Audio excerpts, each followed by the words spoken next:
स्वागत है। आज हम आपको टोक्यो ओलंपिक्स की दो कहानियां दिखाएंगे, एक हॉकी टीम की और एक पहलवान रवि दहिया की, जिससे आपको दो सीख मिलेंगी। पहला, परीक्षा की आखिरी घड़ी तक हिम्मत नहीं हारनी चाहिए, और दूसरा ये कि सफलता के लिए धैर्यवान होना चाहिए।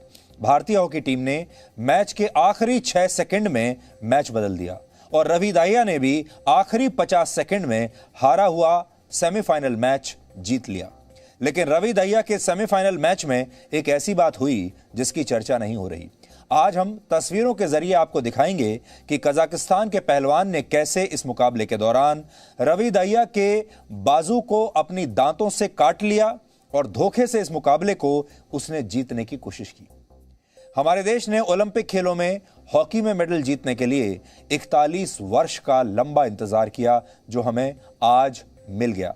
हमारे देश ने जम्मू कश्मीर से अनुच्छेद 370 हटने के लिए लगभग 70 साल तक इंतजार किया, और यह काम भी 2 साल पहले आज ही के दिन हुआ था। और हमारे देश ने राम मंदिर के लिए 500 वर्षों तक इंतजार किया, और उसका भूमि पूजन भी आज ही के दिन पिछले साल हुआ था। और आज ही की ये खबर भी आई है आज ही कि भारतीय नौसेना अपने मित्र देशों के साथ अपने 4 युद्धपोत साउथ चाइना सी में भेजेगी। इन सारी घटनाओं से आपको यह पता चलेगा कि समय बहुत बलवान होता है और बदलाव के लिए धैर्यवान होना पड़ता है। पाकिस्तान ने आज जम्मू कश्मीर के मुद्दे पर लंदन में एक बड़ा प्रदर्शन करने का ऐलान किया था, आयोजन किया था, और इस विरोध प्रदर्शन के लिए बाकायदा अखबार में इश्तिहार भी छपवाया। लेकिन इसमें शामिल होने के लिए बहुत ही कम, मुट्ठी भर लोग आए, और यह विरोध प्रदर्शन सुपर फ्लॉप साबित हुआ। और आखिर में हम आपको दिखाएंगे पाकिस्तान में कैसे एक और मंदिर तोड़ दिया गया है। यह घटना 4 अगस्त यानी कल पाकिस्तान के रहीम यार खान जिले में हुई, जहां अल्पसंख्यक हिंदुओं को निशाना बनाते हुए इस मंदिर पर कुछ लोगों ने हमला कर दिया और इसके बाद मंदिर में रखी प्रतिमाएं तोड़ दी। इस पर भारत के विदेश मंत्रालय ने कड़ा एतराज जताया है और पाकिस्तान के एक सीनियर डिप्लोमेट को बुलाकर जवाब भी मांगा है। लेकिन सबसे पहले आज की तमाम बड़ी खबरें नॉन स्टॉप न्यूज में। टोक्यो ओलंपिक्स के कुश्ती मुकाबले में पहलवान रवि दहिया ने सिल्वर मेडल जीता है। 57 किलोग्राम भार वर्ग के फाइनल मुकाबले में रवि दहिया का मुकाबला वर्ल्ड चैंपियन रशिया के जावुर युगोएव से था। रशिया के खिलाड़ी ने 7-4 से जीत दर्ज कर गोल्ड मेडल जीता। मैं पूरे देशवासियों को हाथ जोड़कर धन्यवाद देना चाहूँगा कि मेरे लिए दुआ करी आप लोगों ने, और मैंने अब मैं देखो खुश हूँ पर संतुष्ट नहीं हूँ। रवि दहिया के सिल्वर मेडल जीतने पर उनके घर सोनीपत के नहारी गांव में खूब जश्न मनाया गया। रवि दहिया को राष्ट्रपति और प्रधानमंत्री ने भी बधाई दी। पीएम मोदी ने ट्वीट किया, रवि कुमार एक असाधारण पहलवान हैं। उनका जुझारूपन और उनकी दृढ़ता उत्कृष्ट है। उनकी उपलब्धि पर देश को गर्व है। हरियाणा सरकार ने रवि दहिया को 4 करोड़ रुपए और सरकारी नौकरी देने का ऐलान किया है। ये चूंकि सिल्वर मेडल जीत करके आ रहा है, तो हरियाणा सरकार जो हमारी अपनी पॉलिसी है, क्लास 1 की नौकरी ये उनकी सुनिश्चित की गई है, तो क्लास 1 की नौकरी उनको दी जाएगी। ओलंपिक्स में कुश्ती के मुकाबले में सिल्वर मेडल जीतने वाले रवि दहिया दूसरे खिलाड़ी बन गए हैं। भारतीय पुरुष हॉकी टीम ने जर्मनी को हराकर 41 साल बाद ओलंपिक मेडल जीता। मुकाबले में 1-3 से पिछड़ने के बाद भारत ने जोरदार खेल दिखाते हुए कांस्य पदक अपने नाम किया। भारत ने जर्मनी को 5-4 से हराकर मॉस्को ओलंपिक्स 1980 के बाद पहला पदक जीता। भारत की तरफ से सिमरनजीत सिंह ने 2 और हार्दिक सिंह, हरमनप्रीत सिंह, रुपिंदर पाल सिंह ने 1-1 गोल किए। प्रधानमंत्री ने हॉकी टीम के कप्तान मनप्रीत सिंह को फोन करके भी बधाई दी। नमस्कार sir.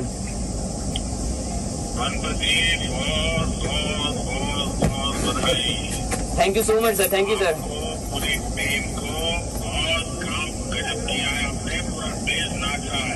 Thank you sir. Sir आपकी बहुत दुआएं थी सर हमारे साथ। Thank you sir. इस जीत का जश्न पूरे देश में मनाया गया। खासकर खिलाड़ियों के परिवारों में उत्सव सा माहौल दिखा।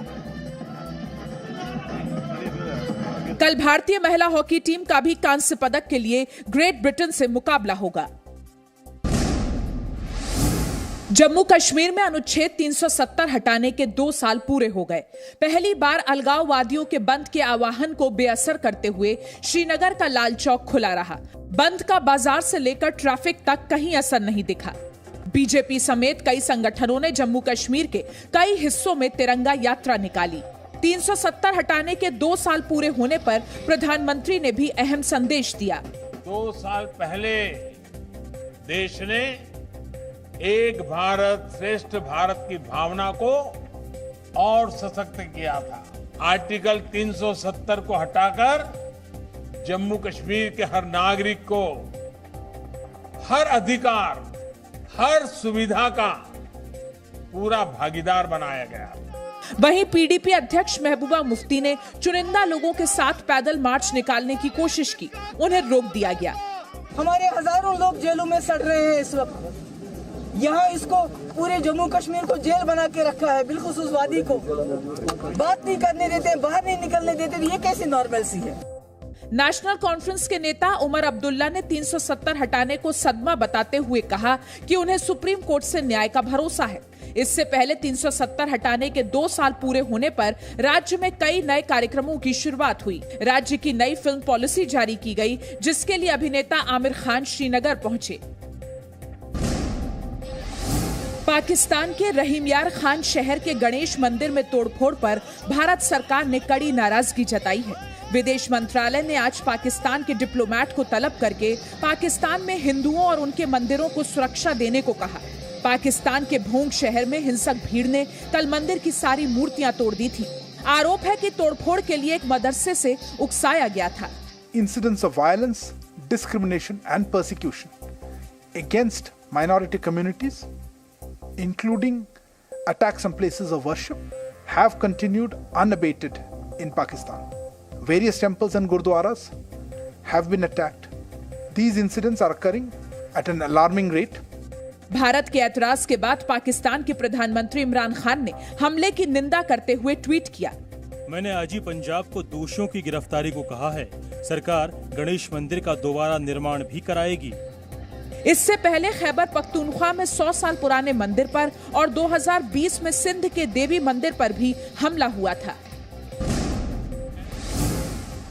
संसद में विपक्ष के लगातार हंगामा करने पर प्रधानमंत्री नरेंद्र मोदी ने बड़ा निशाना साधा। प्रधानमंत्री ने किसी एक दल या नेता का नाम लिए बिना ऐसे विपक्ष को सेल्फ गोल करने वाला बताया। देश में कुछ लोग ऐसे भी हैं जो राजनीतिक स्वार्थ के में डूब करके ऐसी चीजें कर रहे हैं, लगता है सेल्फ गोल करने में जुटे हैं। कथित फोन टैपिंग और कृषि कानूनों के खिलाफ विपक्ष ने आज भी संसद में नारेबाजी की। वहीं कांग्रेस सांसद पेगासस और महंगाई के मुद्दे पर यूथ कांग्रेस के विरोध प्रदर्शन में शामिल हुए। नरेंद्र मोदी का काम हिंदुस्तान की सच्चाई को छुपाने का, दबाने का है। इससे पहले राज्यसभा में कल सस्पेंड किए गए टीएमसी सांसदों ने आज हंगामा किया। सदन जाते वक्त सांसदों की धक्का मुक्की में दरवाजे का शीशा टूट गया, जिससे एक मार्शल घायल हो गई। सुप्रीम कोर्ट ने कथित फोन टैपिंग के पेगासस जासूसी मामले में सुनवाई शुरू करते हुए आज याचिकाकर्ताओं को फटकार भी लगाई। इन याचिकाओं में मामले की स्वतंत्र जांच के आदेश की मांग की गई है। सुनवाई शुरू करते हुए सुप्रीम कोर्ट ने पूछा, मामला 2019 में भी आया था, शिकायत में देरी क्यों की गई? अगर लगता है फोन टैपिंग हुई तो टेलीग्राफ एक्ट में शिकायत क्यों नहीं की? सुप्रीम कोर्ट ने कहा, एक को छोड़कर ज्यादातर याचिकाएं अखबार पर आधारित हैं। याचिकाकर्ता के वकील कपिल सिब्बल ने दलील दी कि असल चिंता सरकार के जांच से पीछे हटने पर है, वो भी तब जबकि इसमें विदेशी कंपनियां शामिल हैं। सुप्रीम कोर्ट ने याचिका की कॉपी केंद्र सरकार को देने को कहा। मामले की अगली सुनवाई अब 10 अगस्त को होगी। प्रधानमंत्री नरेंद्र मोदी ने गरीब कल्याण अन्न योजना के यूपी के लाभार्थियों के साथ आज संवाद किया। इस मौके पर प्रधानमंत्री ने कहा कि केंद्र के भेजे अनाज की अब उत्तर प्रदेश में लूट नहीं होती। उत्तर प्रदेश के मुख्यमंत्री योगी भी है, कर्मयोगी भी है। वहीं यूपी के सीएम योगी आदित्यनाथ ने कहा, इस योजना से राज्य के 15 करोड़ लोगों को लाभ मिल रहा है। मई, जून और जुलाई का खाद्यान्न अब तक प्रत्येक जरूरतमंद को उपलब्ध कराया जा चुका है, जिसमें अकेले उत्तर प्रदेश के अंदर 15 करोड़ लोग इससे सीधे सीधे लाभान्वित हो रहे हैं। समाजवादी पार्टी ने आज औपचारिक रूप से 2022 यूपी विधानसभा चुनाव प्रचार की शुरुआत कर दी। पार्टी अध्यक्ष अखिलेश यादव ने लखनऊ में पार्टी मुख्यालय से जनेश्वर मिश्रा पार्क तक साइकिल यात्रा निकाली। अखिलेश यादव के साथ साथ उनकी पार्टी के कार्यकर्ता भी मौजूद रहे। अखिलेश ने लखनऊ में तो उनकी पत्नी और पूर्व सांसद डिंपल यादव ने कन्नौज में साइकिल यात्रा निकाली। योगी आदित्यनाथ की सरकार को कोरोना, भ्रष्टाचार, गुंडागर्दी और अपराध जैसे मुद्दों को लेकर अखिलेश यादव ने घेरने की कोशिश की। दिन जम्मू कश्मीर के लिए भी बहुत महत्वपूर्ण है, ऐतिहासिक है।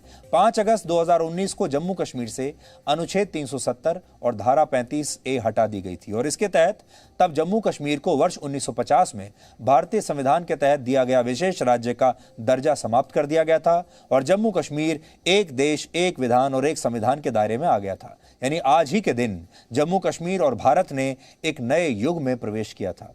उस दिन जब राज्यसभा में भारत के गृह मंत्री अमित शाह ने इस ऐतिहासिक फैसले की जानकारी देश को दी थी, जब ऐलान किया तो लोगों को अपने कानों पर विश्वास नहीं हुआ था। अनुच्छेद 370 के सभी खंड लागू नहीं होंगे, सिवाय खंड 1 के नामक तदनुसार पढ़ा जाएगा। माननीय सभापति महोदय, मैं संकल्प प्रस्तुत करता हूं कि यह सभा भारत के राष्ट्रपति की दिनांक 19 दिसंबर 2019 की उद्घोषणा के अनुरूप जम्मू और कश्मीर की राज्य की विधायी शक्तियां इस सदन में निहित होने एवं राष्ट्रपति द्वारा भारत के संविधान अनुच्छेद 3 के प्रावधान के अंतर्गत जम्मू और कश्मीर पुनर्गठन विधेयक 2019 को सदन के सम्मुख विचार के लिए संबोधित करने पर यह सदन जम्मू और कश्मीर पुनर्गठन विधेयक 2019 को स्वीकार करे और इसको व्यक्त करे। महोदय, मैं प्रस्ताव करता हूं कि जम्मू और कश्मीर पुनर्गठन विधेयक 2019 को पुनः स्थापित करने की अनुमति दी जाए। महोदय, मैं प्रस्ताव करता हूं कि जम्मू और कश्मीर आरक्षण अधिनियम 2004 और संशोधन करने वाले विधेयक को पुनर्स्थापित करने की परमिशन दी जाए। लोगों को अपने कानों पर विश्वास नहीं हो रहा था और विपक्ष के जो सांसद थे उस दिन वो हक्के बक्के रह गए थे, हैरान रह गए थे। और इसके बाद इमरान खान जो पाकिस्तान के प्रधानमंत्री हैं, वो संयुक्त राष्ट्र में गए। उन्होंने वहां पर बहुत लंबा चौड़ा भाषण दिया, भारत पर तमाम आरोप लगाए और कहा कि अब तो इसके बाद कश्मीर में खून खराबा होगा, खून की नदियां बह जाएंगी। उन्होंने पूरी दुनिया से मदद मांगी। क्या कहा था वो आप देखिए, और वो कितने गलत थे ये भी देखिए। Illegally, they revoked Article 370, which gave Kashmir the special status. And they put 8 million people of Kashmir under curfew. What is going to happen when the curfew is lifted will be a bloodbath. The people will come out. There are 900,000 troops there. They haven't come to, as Narendra Modi says, he's done this for prosperity of Kashmir. This is supposed to be for the development. These 900,000 troops, what are they going to do when they come out? There'll be a bloodbath. Has he thought it through what happens then? Mr. President, has anyone thought that what happens when there is a bloodbath? What do you think the impact will have on people of Kashmir? तो इमरान खान ने तो तब ये कहा था कि कश्मीर में खून की नदियां बह जाएंगी। अब आप सोचिए कि 2 साल में कश्मीर बेहतर हुआ है या उससे भी खराब हो गया है। पाकिस्तान इस मुद्दे को छोड़ने वाला नहीं है और जम्मू कश्मीर को लेकर आज ही के दिन पाकिस्तान की तरफ से लंदन में इंडियन हाई कमीशन के सामने एक विरोध प्रदर्शन का आयोजन किया गया था। इसका इश्तिहार बाकायदा अखबार में छपवाया गया। लोगों से अपील की गई कि वो बड़ी संख्या में भारत के हाई कमीशन के सामने पहुंचे। देखिए, ये इश्तिहार था जो आज लंदन के अखबारों में छपा है। 5 अगस्त को सीज डे के तौर पर मनाएंगे और कहा कि आप भारतीय दूतावास के बाहर पहुंचिए और वहां हम जबरदस्त प्रदर्शन करेंगे, दुनिया का ध्यान अपनी ओर आकर्षित करेंगे। लेकिन यह सुपर फ्लॉप रहा। सुपर फ्लॉप कितना था ये तस्वीरें आपको अपने आप बता देंगी। देखिए,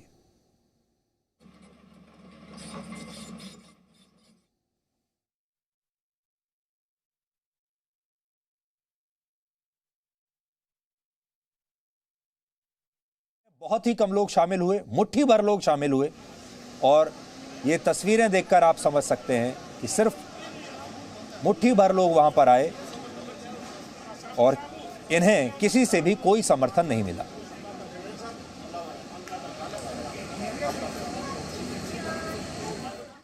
अब 3 मिनट का ब्रेक ले रहे हैं और ब्रेक के बाद हम आपको यह बताएंगे कि जम्मू कश्मीर में अनुच्छेद 370 कैसे लागू हुआ था। आपको शायद पता भी नहीं होगा कि यह वहां आया कैसे, और डॉक्टर भीमराव अंबेडकर इस पर जवाहरलाल नेहरू से नाराज क्यों हो गए थे।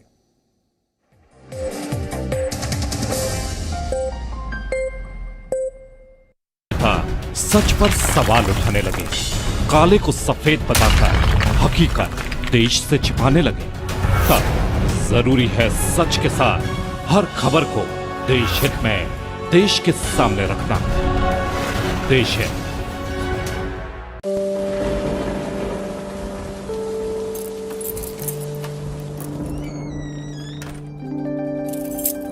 ये मेरे पापा हैं। हो सकता है ये कुछ बातें भूल जाते हैं, लेकिन मुझसे जुड़ी हर यादें मन की परतों में ठीक वैसे ही सजा रखी हैं जैसे इस अलमारी में कपड़ों की तहें। उनके संघर्ष की धूप ने मुझे लक्ष्य पाने की सीख दी है और उनकी सांवली छाया ने माँ के संस्कार।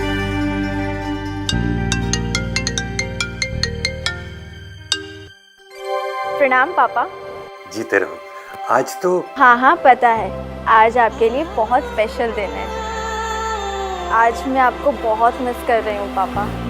इतिहास में ऐसा पहली बार हो रहा है जब लेफ्टिनेंट के परिवार वाले पासिंग आउट परेड का हिस्सा नहीं बन पाए, लेकिन कोरोना काल में 130 करोड़ भारतीय उनसे यही कहना चाहते हैं, विजयी भव।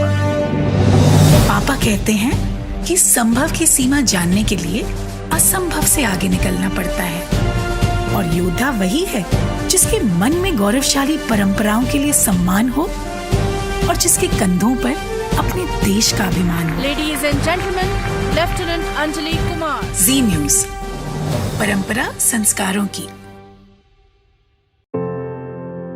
ये मेरा देश है, ये मेरे लोग हैं, ये हमारी लड़ाई है, ये हमारी जिम्मेदारी है। इसे ऐसे कैसे छोड़ दूं?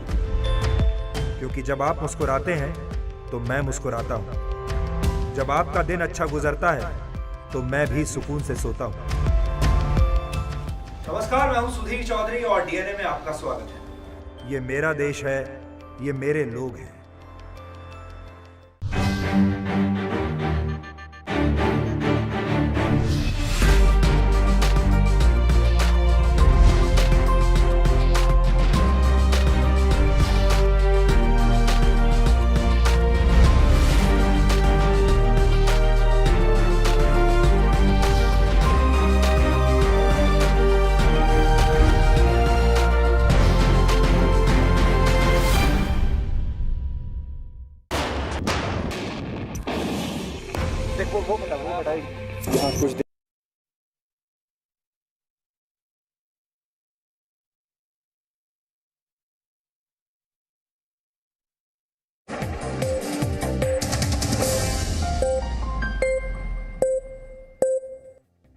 कुछ अगस्त 1947 को जब भारत आजाद हुआ था, उस समय हमारे देश में 565 रियासतें थीं, जिनका भारत के 40% इलाकों पर शासन था। विभाजन के दौरान जब पाकिस्तान बना तो इन रियासतों को 3 विकल्प दिए गए थे। पहला ये था कि वो आज़ाद रहें, स्वतंत्र रहें। दूसरा विकल्प कि वो भारत में अपना विलय कर लें, और तीसरा विकल्प था कि वो पाकिस्तान के साथ चले जाएं। ये 3 विकल्प दिए गए सबको। इनमें सिर्फ 3 रियासतें ऐसी थीं, जूनागढ़, हैदराबाद और जम्मू कश्मीर, जिन्होंने खुद को स्वतंत्र यानी आज़ाद रखने का फैसला किया। उन्होंने कहा ना हम भारत के साथ जाएंगे ना पाकिस्तान के साथ। लेकिन विभाजन के कुछ ही दिन के बाद पाकिस्तान के कबायलियों ने पाकिस्तान की सेना के साथ मिलकर धोखे से जम्मू कश्मीर पर कब्जा करने के लिए हमला कर दिया, और इस बात से घबराकर जम्मू कश्मीर के महाराजा हरि सिंह ने भारत की सरकार से मदद मांगी। तब इसके लिए इंस्ट्रूमेंट ऑफ एक्सेशन समझौते पर हस्ताक्षर हुए, क्योंकि भारत सरकार ने कहा कि पहले आप जम्मू कश्मीर का विलय भारत में कीजिए, तभी हम अपनी सेना आपको बचाने के लिए वहां भेजेंगे। इस समझौते के तहत जम्मू कश्मीर की रक्षा, विदेश और संचार व्यवस्था पर कानूनी अधिकार भारत को मिल गया, लेकिन बाकी मामलों में जम्मू कश्मीर को विशेष अधिकार दे दिए गए, क्योंकि यहां हरि सिंह ने जैसे तब यह शर्त रखी गई कि जम्मू कश्मीर पर भारत का संविधान तब तक लागू नहीं होगा जब तक जम्मू कश्मीर में इसकी सहमति न हो। यानी हरि सिंह ने उस समय भी एक चाल चली और कहा कि वो पूरी तरह से भारत में विलय अब भी नहीं करेंगे, भारत की मदद तो ले लेंगे। और उन्होंने बहुत सारी चीजें जम्मू कश्मीर की अपने पास रख ली ताकि उनकी स्वायत्तता बनी रहे, उनकी आजादी बनी रहे। और महाराजा हरि सिंह ये चाहते थे कि भारत से मदद तो पूरी मिलती रहे, पैसा भी आता रहे, लेकिन मैं जम्मू कश्मीर में जो चाहूं वो कर सकूं, मुझे पूरी आजादी होनी चाहिए। ये चाल थी। हालांकि उस समय पंडित जवाहरलाल नेहरू ने इन शर्तों को नहीं माना होता तो शायद ये विशेष छूट जो हमने दी जम्मू कश्मीर को, ये मिलती ही नहीं, क्योंकि उस समय महाराजा हरि सिंह को भारतीय सेना की मदद की सख्त जरूरत थी। अगर हम अच्छी तरह से उनके साथ बार्गेन करते, बात करते, तो वो हमारी सारी शर्त मान लेते। 26 जनवरी 1950 को जब भारत का संविधान लागू हुआ तो इसमें अनुच्छेद 370 के तहत जम्मू कश्मीर को विशेष शक्तियां संवैधानिक रूप से भी दे दी गई। हालांकि संविधान के निर्माता डॉक्टर भीमराव अंबेडकर और संविधान सभा के एक और सदस्य मौलाना हसरत मोहानी इसके खिलाफ थे। तो आज आपको जो बात नोट करनी है वो ये कि डॉक्टर BR अंबेडकर के नाम पर कितनी ही पार्टियां आ गई हों, उनके नाम पर कितने ही वोट मांगते हों अलग अलग नेता, लेकिन डॉक्टर अंबेडकर जम्मू कश्मीर को विशेष दर्जा देने के खिलाफ थे। ऐसा भी कहा जाता है कि जब डॉक्टर अंबेडकर ने यह अनुच्छेद लिखने से मना कर दिया तो नेहरू ने यह काम अपने एक और करीबी N. गोपाल स्वामी अयंगर को सौंप दिया, जो भारत की पहली मंत्री परिषद में कैबिनेट मंत्री थे। इसलिए अनुच्छेद 370 को आजादी के बाद भारत की सबसे बड़ी भूल कहा जाता था, जिसे वर्ष 2019 में आज ही के दिन मोदी सरकार ने सुधारा। बाकी तो देश के लोगों ने उम्मीद ही छोड़ दी थी कि उनके जीते जी कभी ऐसा फैसला आएगा। इस फैसले के बाद जम्मू कश्मीर में क्या क्या बदल गया, आज आपको वो भी जानना चाहिए। पहले जम्मू कश्मीर के पास विशेष राज्य का दर्जा था, जो अब समाप्त हो चुका है। अब वो भी ऐसा ही राज्य है जैसे बाकी के और राज्य। पहले वहां लोगों के पास दोहरी नागरिकता थी, वो जम्मू कश्मीर के भी नागरिक थे और भारत के नागरिक भी थे। लेकिन अब देश के बाकी लोगों की तरह, हमारी और आपकी तरह, वहां भी एक ही नागरिकता है और वो है भारत की नागरिकता। इसके अलावा पहले ये कानून था कि जम्मू कश्मीर की कोई महिला या कोई लड़की भारत के किसी राज्य के लड़के से अगर शादी करती है तो उसका उसके परिवार की संपत्ति में अधिकार समाप्त हो जाता था और उसके बच्चों की भी जम्मू कश्मीर की नागरिकता समाप्त हो जाती थी। लेकिन अब ऐसा नहीं है। पाकिस्तान की नागरिकता वाली जो लोग थे उन्हें तब भी इसमें रियायत मिल जाती थी और जो पाकिस्तान के जो लोग होते थे उन्हें यहां पर विशेष दर्जा मिलता था। पहले जम्मू कश्मीर का झंडा अलग था, लेकिन अब तिरंगा ही पूरे जम्मू कश्मीर में लहरा रहा है। पहले अनुच्छेद 356 लागू नहीं था, यानी वहां सरकार भंग होने पर राष्ट्रपति शासन नहीं लग सकता था, भारत के राष्ट्रपति का शासन। लेकिन अब अनुच्छेद 356 जम्मू कश्मीर में लागू है। जम्मू कश्मीर अनुच्छेद 360 के दायरे में भी पहले नहीं आता था, जिसके तहत राष्ट्रपति आर्थिक आपातकाल लागू करते हैं। लेकिन इस फैसले के बाद यह व्यवस्था वहां पर आ गई है। अलग विधान यानी कानून होने की वजह से अल्पसंख्यकों को भी वहां आरक्षण नहीं मिलता था, लेकिन अब वहां बाकी देश की तरह ही अल्पसंख्यक वर्ग को आरक्षण मिलता है। दूसरे राज्य के लोग जम्मू कश्मीर में पहले जमीन नहीं खरीद सकते थे, लेकिन अब यह कानून बदल चुका है। आप चाहें तो जम्मू कश्मीर में जमीन खरीदकर वहां रह सकते हैं, वहां अपना कोई काम शुरू कर सकते हैं। Right to information act, RTI सूचना का अधिकार वहां पर नहीं था, लेकिन अब दूसरे राज्यों की तरह वहां पर भी लोगों के पास यह अधिकार है। पहले जम्मू कश्मीर में सरकार का कार्यकाल 6 साल का होता था, अब वहां 5 साल के बाद चुनाव कराने का प्रावधान है, यानी जम्मू कश्मीर की जो विधानसभा है उसका कार्यकाल 6 की बजाय 5 साल हो गया है। सबसे अहम, पहले लद्दाख जम्मू कश्मीर का हिस्सा था, अब लद्दाख को भी अलग से केंद्र शासित प्रदेश बना दिया गया है। कश्मीर पर हमारी स्पेशल सीरीज जारी है और आज हम आपके लिए एक स्पेशल रिपोर्ट लेकर आए हैं जो आपको कश्मीर के बदलते भाग्य के बारे में बताएगी। वो गांव जिन्होंने बिजली, पानी, बुनियादी सुविधाओं के लिए 70 साल तक इंतजार किया और तब भी नहीं मिला, अब उन्हें क्या क्या मिल रहा है, देखिए।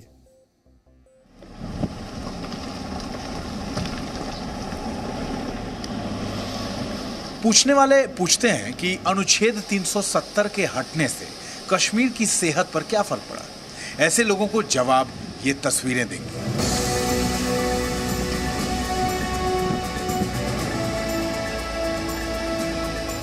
अनुच्छेद 370 के हटने से पिछले 2 साल में एलओसी के पास बने गांव में बिजली का उपहार और सड़कों की सौगात मिली है। एलसी के पास चौटाली गांव, और चौटाली गांव भारत की सीमा का इस सेक्टर का आखिरी गांव है। 2 बड़ी चीजें हुई हैं इस गांव में, पहला बिजली और दूसरा कम्युनिटी बंकर। और इन 2 चीजों के हो जाने के बाद, इन 2 चीजों की सुविधाएं यहाँ जब से हो गई, तब से यहाँ के लोग ये महसूस करते हैं और कहते भी हैं कि अब लगता है हम जम्मू कश्मीर से जुड़ गए हैं। क्योंकि अभी मुख्य धारा से जब तक नहीं जुड़े थे तो बिल्कुल मुख्य धारा से नहीं जुड़ने की वजह से कट के अलग थे, कोई सुविधाएं नहीं थी, कोई आता नहीं था। लेकिन अब लगता है जम्मू कश्मीर से जुड़ गया है यह हिस्सा। बिजली की राह देखते देखते चौटाली गांव के मोहम्मद चाचा बूढ़े हो गए। शमीमा की पढ़ने की उम्र निकल गई, लेकिन शुक्र है कि ताहिरा और रिफत जैसी बच्चियां बल्ब की रोशनी में अब पढ़ाई कर रही हैं। साल 1947 में भारत की आजादी के बाद से पहली बार बारामूला के बोनियार तहसील के चौटाली गांव में बिजली के तार पहुंचे हैं। अल्लाह का शुक्र है साहब कि गवर्नमेंट ने हमें यहाँ बिजली की ये तार दिखाई पहले। पावर आता है, थोड़ा बहुत आता रहता है पावर, लेकिन हम मांग करते हैं कि अब खुदा करे उनके दिल पर भी रहम आए ताकि ये 24 घंटे के लिए हमें पावर मिल जाए। अनुच्छेद 370 हटाए जाने के 1 साल बाद ही चौटाली गांव में बिजली आ गई। इसके बाद तो जैसे लोगों की जिंदगी बदल गई। लाइट आ गई, थोड़ा हीटर चल रहा है, सुख हो गया थोड़ा। ये हीटर चल रहा है, लाइट चल रही है, खाना बन रहा है। अच्छा रिफत, पहले बिजली नहीं था? नहीं। अभी बिजली आ गया जी। तो पहले कैसे पढ़ते थे और अब कैसे पढ़ते हो? जी पहले बिजली नहीं थी, अब बिजली है। और पहले हम कुछ लकड़ियां जला के पढ़ाई करते थे। फिर बाद में बिजली आई, फिर हम अच्छी तरह पढ़ाई करने लगे। अच्छा, पहले की सरकारें कहती रहीं कि सीमा पर बसे गांव में विकास कार्य नहीं हो पाते क्योंकि आतंकी घटनाएं होती हैं, बमबारी होती है। लेकिन सच ये है कि झूठी बयानबाजी से बदलाव नहीं आता। आज यहाँ बिजली है और हाँ, आज भी ये गांव सीमा पर ही है। कुछ इसी तरह की कहानियां सुनाकर पहले की सरकारें बारामूला के दाराकुंजन गांव में सड़क नहीं बना रही थी। ये गांव भी सीमा पर बसा है, लेकिन अनुच्छेद 370 हटा तो विकास के रास्ते खुले और ये रास्ते अब पक्के बनाए जा रहे हैं। तो आपने देखा, जम्मू कश्मीर के मुद्दे पर इमरान खान की सारी बातें झूठ साबित हुई, लेकिन पाकिस्तान में अल्पसंख्यक हिंदुओं पर अत्याचार और हमले की बातें बिल्कुल सच हैं। और इसे आप इन तस्वीरों से समझिए। 4 अगस्त यानी कल के दिन पाकिस्तान के रहीम यार खान जिले में एक मंदिर में तोड़फोड़ की गई और वहां रखी प्रतिमाओं को तोड़ दिया गया।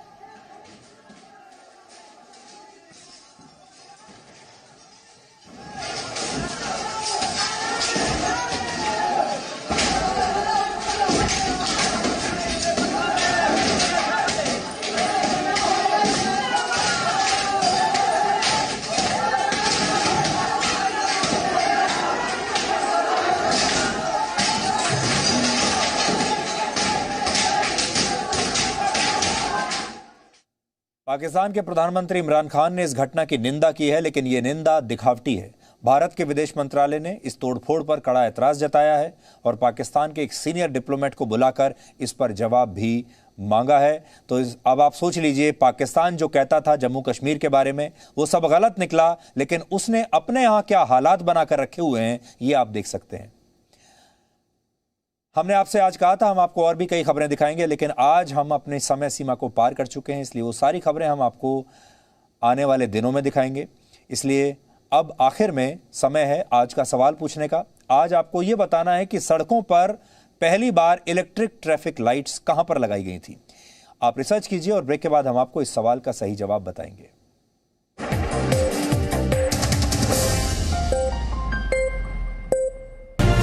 और योद्धा वही है जिसके मन में गौरवशाली परंपराओं के लिए सम्मान हो और जिसके कंधों पर अपने देश का अभिमान हो। Ladies and gentleman, lieutenant Anjali Kumar. Zee News, परंपरा संस्कारों की। ये मेरा देश है, ये मेरे लोग हैं, ये हमारी लड़ाई है, ये हमारी जिम्मेदारी है। इसे ऐसे कैसे छोड़ दूं? क्योंकि जब आप मुस्कुराते हैं तो मैं मुस्कुराता हूं। जब आपका दिन अच्छा गुजरता है तो मैं भी सुकून से सोता हूं।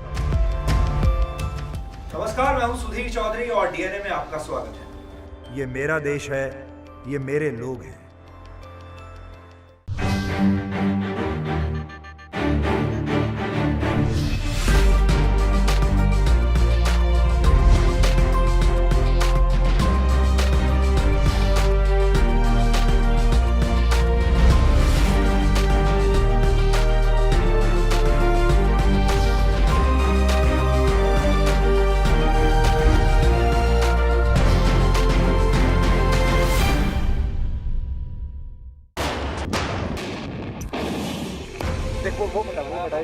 यहाँ कुछ देर पहले एक मंदिर हुआ करता था, लेकिन बमबारी के बाद यहाँ सिर्फ जलता हुआ मलबा है। ये नतीजा है उस घमासान लड़ाई का जो ठीक मेरे पीछे टाइगर हिल्स पर कब्जे के लिए इस समय चल रही है। खाना यहाँ खतरे से खाली नहीं है, लेकिन आपको थोड़ा करीब से दिखाना भी चाहता हूँ कि जब जो लड़ाई लड़ी जाती है तो कैसे लड़ाई लड़ी जाती है। गोलियों के जो ऐसे शेल हैं, इस तरह के गोलियों के शेल आपको चारों तरफ यहाँ पर नजर आएंगे। ये इनके मशीन गन के जो इन्होंने फायर किया, ये उसके शेल्स हैं।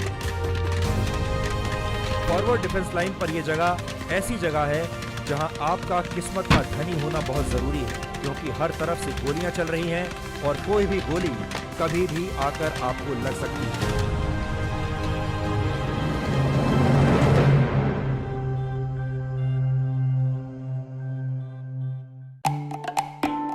आर्टिकल 370 हटने के बाद 2 साल में कितना बदला कश्मीर, हमारी ग्राउंड रिपोर्ट से आपको मिलेगा आपके हर सवाल का जवाब। एक विधान एक निशान लागू होने से कश्मीर को क्या मिला? सीधे जम्मू कश्मीर से। कश्मीर में शांति और विकास का नया सूर्य कैसे उदय हुआ? नया कश्मीर 2 साल बेमिसाल। अलगाववादियों के टुकड़े टुकड़े गैंग की दुकान कैसे बंद हो गई? देखिए सीधे ग्राउंड जीरो से। सबसे आखिरी गांव है, पहुंचना मुश्किल है, रास्ते बहुत मुश्किल हैं।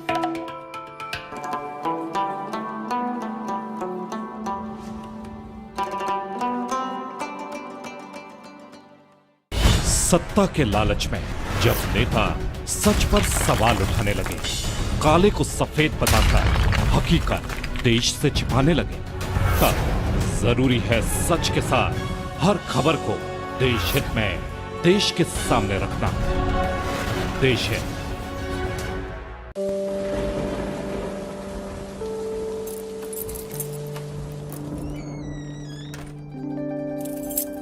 ये मेरे पापा हैं।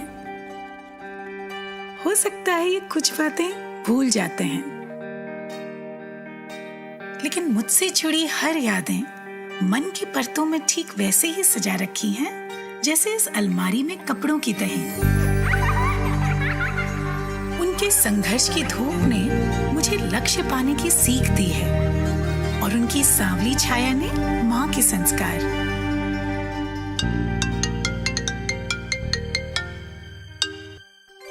प्रणाम पापा। जीते रहो। आज तो हाँ पता है, आज आपके लिए बहुत स्पेशल दिन है। आज मैं आपको बहुत मिस कर रही हूँ पापा। इतिहास में ऐसा पहली बार हो रहा है जब लेफ्टिनेंट के परिवार वाले पासिंग आउट परेड का हिस्सा नहीं बन पाए, लेकिन कोरोना काल में 130 करोड़ भारतीय उनसे यही कहना चाहते हैं, विजयी भव। पापा कहते हैं कि संभव की सीमा जानने के लिए असंभव से आगे निकलना पड़ता है, और योद्धा वही है जिसके मन में गौरवशाली परंपराओं के लिए सम्मान हो और जिसके कंधों पर अपने देश का अभिमान हो। Ladies and gentleman, lieutenant Anjali Kumar. Zee News, परंपरा संस्कारों की।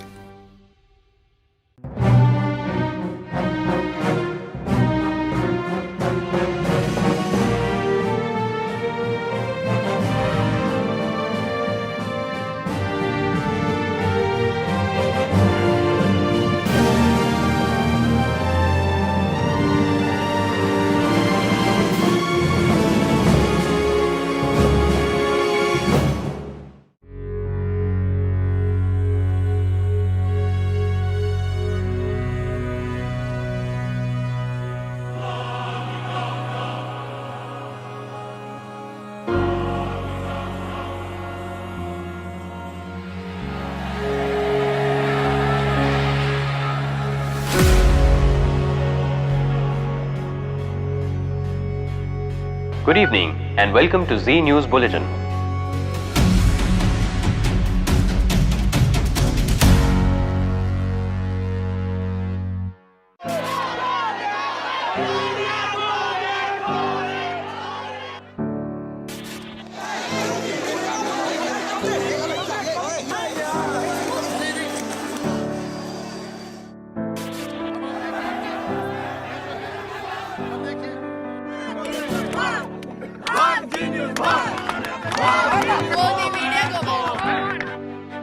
ये मीडिया के सुधीर चौधरी है। मैं फिर एक बार जी न्यूज कि अगर आप लोग बिला वजह के अगर ट्रायल करेंगे, याद रखो तुम्हारे नुमाइंदों को माइक लेकर फिरना मुश्किल हो जाएगा। और तुम सबको ज़ी-टीवी वालों, इंशाअल्लाह तुम्हें पता चलेगा पाकिस्तान के फौजी जवान किस तरह इंतकाम लेते हैं, सर्जिकल स्ट्राइक्स क्या होती है, इंशाअल्लाह हम तुम्हें पढ़ाएंगे। एक जहां आप रहते हो, जहां प्रोग्राम करते हो, अल्हम्दुलिल्लाह आपके हर सफों में हम बैठे हुए हैं। अभी तो सिर्फ केरला में आप हुए हैं ना, खैर अभी तो दिल्ली में भी होगा, बंबई में भी होगा, अभी तो पंजाब में भी आपके खिलाफ FIR होगा भाई। ठोकांगे ਅਸੀਂ ਤੁਹਾਨੂੰ ਤੇ ਤੇਰੀ ਵਾਰੀ ਹੈਗੀ ਹੈ ਤੇਰੀ, ਠੀਕ ਹੈ DNA।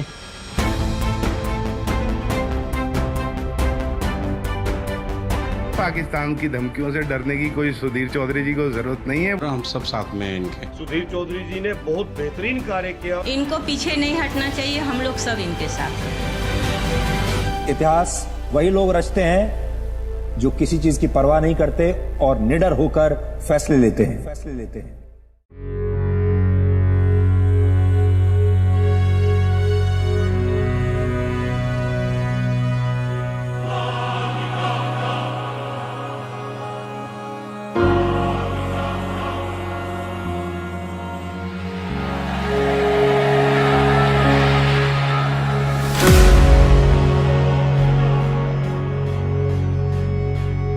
Good evening and welcome to Z News Bulletin.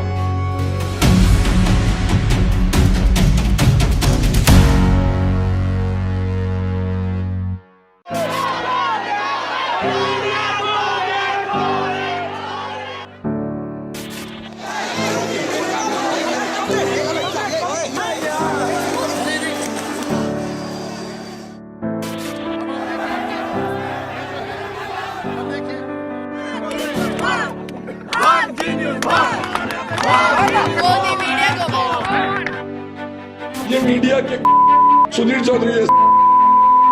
मैं फिर एक बार जी न्यूज कि अगर आप लोग बिला वजह के अगर ट्रायल करेंगे, याद रखो तुम्हारे नुमाइंदों को माइक लेकर फिरना मुश्किल हो जाएगा।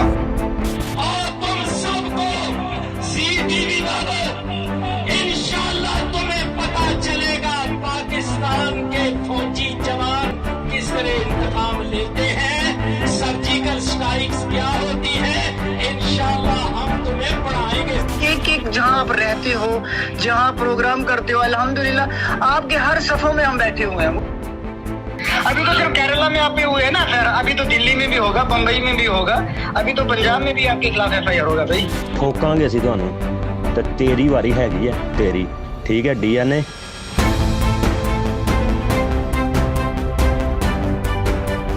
पाकिस्तान की धमकियों से डरने की कोई सुधीर चौधरी जी को जरूरत नहीं है। हम सब साथ में हैं इनके। सुधीर चौधरी जी ने बहुत बेहतरीन कार्य किया। इनको पीछे नहीं हटना चाहिए, हम लोग सब इनके साथ हैं। इतिहास वही लोग रचते हैं जो किसी चीज की परवाह नहीं करते और निडर होकर फैसले लेते हैं।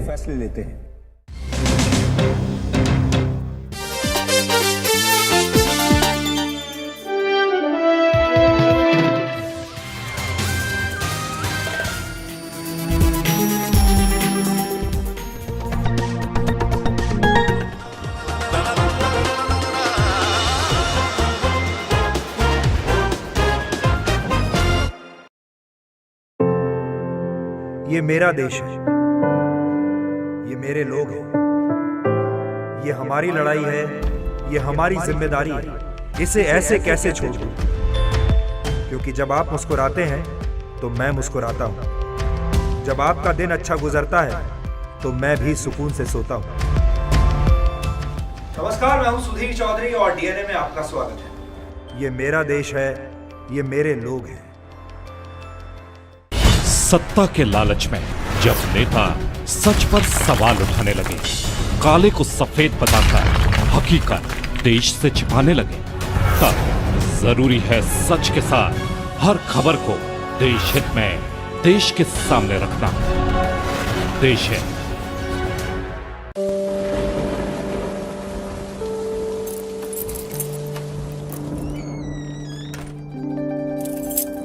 ये मेरे पापा हैं। हो सकता है ये कुछ बातें भूल जाते हैं, लेकिन मुझसे जुड़ी हर यादें मन की परतों में ठीक वैसे ही सजा रखी हैं जैसे इस अलमारी में कपड़ों की तह। उनके संघर्ष की धूप ने मुझे लक्ष्य पाने की सीख दी है और उनकी सांवली छाया ने माँ के संस्कार।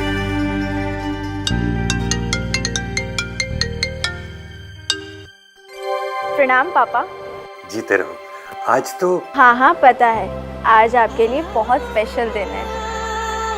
आज मैं आपको बहुत मिस कर रही हूँ पापा। इतिहास में ऐसा पहली बार हो रहा है जब लेफ्टिनेंट के परिवार वाले पासिंग आउट परेड का हिस्सा नहीं बन पाए, लेकिन कोरोना काल में 130 करोड़ भारतीय उनसे यही कहना चाहते हैं, विजयी भव।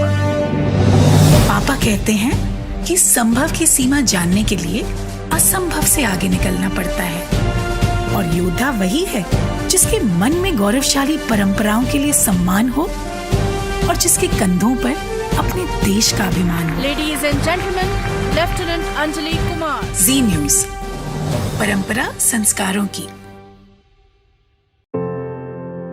ये मेरा देश है, ये मेरे लोग हैं। ये हमारी लड़ाई है, ये हमारी जिम्मेदारी है। इसे ऐसे कैसे छोड़ दूं? क्योंकि जब आप मुस्कुराते हैं तो मैं मुस्कुराता हूं। जब आपका दिन अच्छा गुजरता है तो मैं भी सुकून से सोता हूं। नमस्कार, मैं हूं सुधीर चौधरी और डीएनए में आपका स्वागत है। ये मेरा देश है, ये मेरे लोग हैं।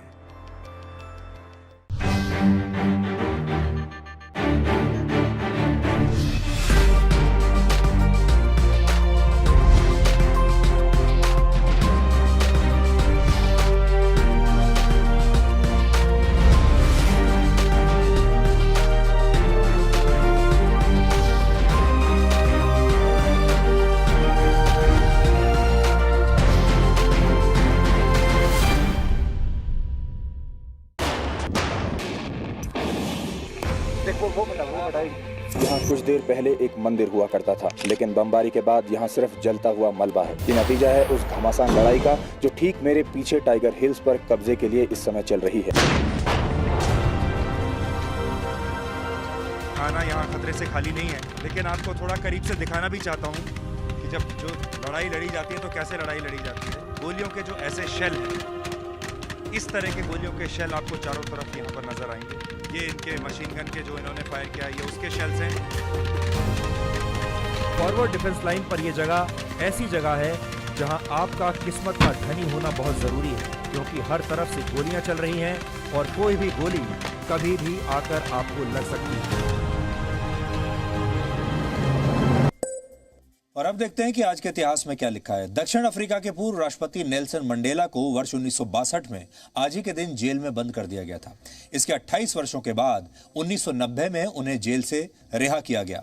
नेल्सन मंडेला रंगभेद की नीति के खिलाफ लड़ाई लड़ने वाले दुनिया के सबसे बड़े नेता माने जाते हैं। उन्हें दक्षिण अफ्रीका का महात्मा गांधी भी कहते हैं। नेल्सन मंडेला वर्ष 1994 से 1999 तक दक्षिण अफ्रीका के राष्ट्रपति रहे। उन्हें 1993 में नोबेल शांति पुरस्कार से भी सम्मानित किया गया। वर्ष 1914 में आज ही के दिन अमेरिका के क्लीवलैंड की सड़कों पर पहली बार इलेक्ट्रिक ट्रैफिक लाइट्स लगाई गई थी।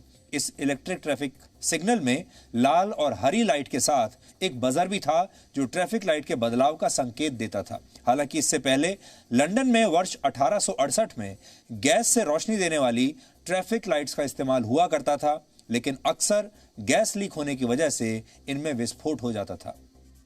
वर्ष 2019 में आज ही के दिन जम्मू कश्मीर से अनुच्छेद 370 और 35A को हटा दिया गया था।